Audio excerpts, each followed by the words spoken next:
when I was a kid. We had clay in the school that I was going to. I used to really enjoy so much. It's always been present in my life. It sort of chose me rather than me being like, oh, I want to be a potter and I want to work with clay. It just happened.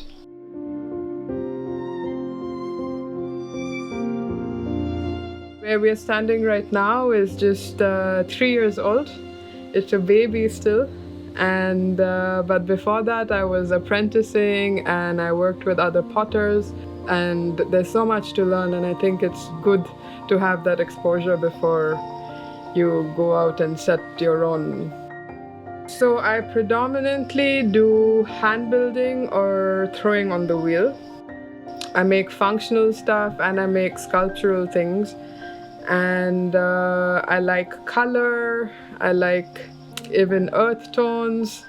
I like different sorts of firing. I have a gas kiln myself, but since we're in a large community of potters in Auroville, there's opportunities to do soda firing or a wood firing, and each approach has its own beauty and challenges. What inspires me is walks in the forest, waking up in the morning and going out into the garden and seeing the sunlight. I love seeing the patterns it creates. Water is a huge element in my work.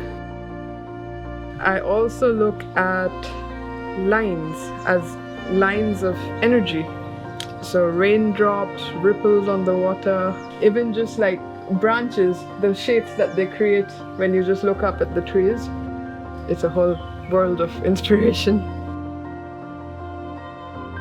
You look at how people have approached the medium, how people have approached clay, and you try and resonate like, oh, that guy was exploring this and that resonates with you.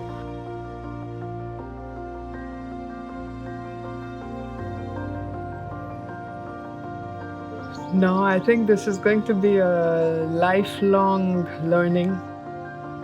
I mean, maybe that's the thing that keeps potters going, is you're always chasing that elusive glaze, or you're always chasing that little surface you want, that just these things that firing after firing you're looking for, and that keeps the passion alive and that keeps the learning alive. And I also enjoy teaching, so I see myself teaching for years to come, because that brings like a joy.